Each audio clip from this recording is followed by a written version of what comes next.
guys, it's Roy from Marwilco12 and EpicDroid.com, and I'm here today to show you guys the Ghostek Covert 4 for the Samsung Galaxy S20. Now I'm going to tell you guys straight up, I am super excited to be doing this video today. I've never worked with Ghostek before, and they sent me some cases to review for the Samsung Galaxy S20. And when I opened the package, I was very excited to see that these cases were different from every other case that I've seen before. I have reviewed a lot of cases, and they all share a lot of common elements. Yes, this case does have some common elements with a lot of the other cases, however, it is unique and it is brand new. So I am very excited for this one here today. This case is available for the entire S20 lineup. We're going to be using the S20 dummy device I have here today, but it is also available for the S20 Plus and the S20 Ultra.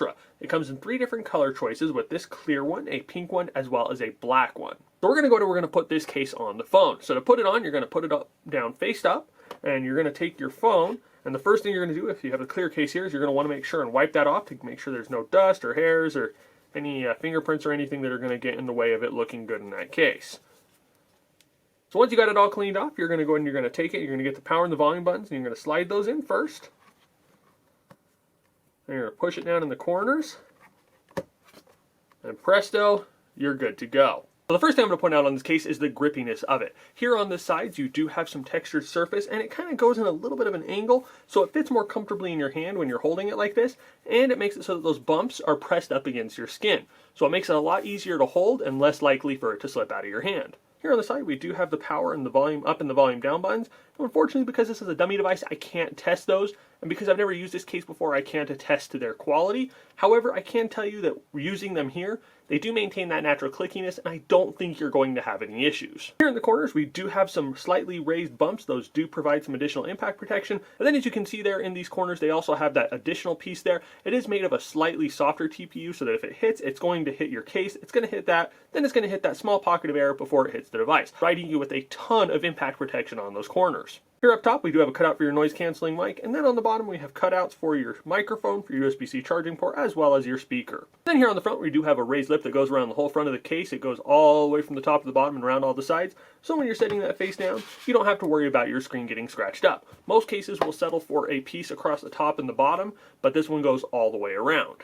And then here on the back, we have this harder polycarbonate piece of plastic, and this piece of plastic, for whatever reason, I don't know what they did to it, but I cannot get fingerprints on the outside of this thing here. So there are a couple on the inside. I did not wipe the device down as good as I should have, and I may have gotten a couple on the inside of the case here when I was putting it on. However, as you can see here, I am not getting anything on this case when I'm trying to.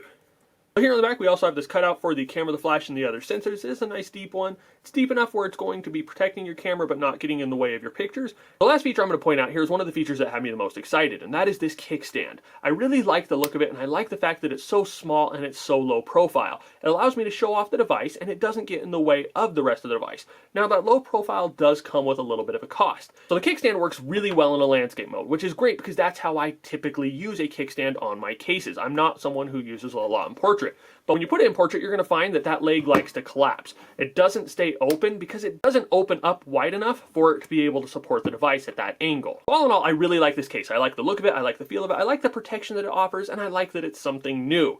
I like the fact that I have a new case here that I've never tried before, and it looks good, and it's super affordable. This case goes for about $15 on Amazon, and we'll have links in the description down below where you can get it for yourself. If you guys have any questions about this case, please feel free to hit us up in the comment section down below and reply as soon as we are available. If you've enjoyed this video, and if you want to see more like it, please remember to give us a thumbs up and to share it with your friends. And as always, just want to tell you guys thank you for watching, thank you for all your support, and you all have an awesome day.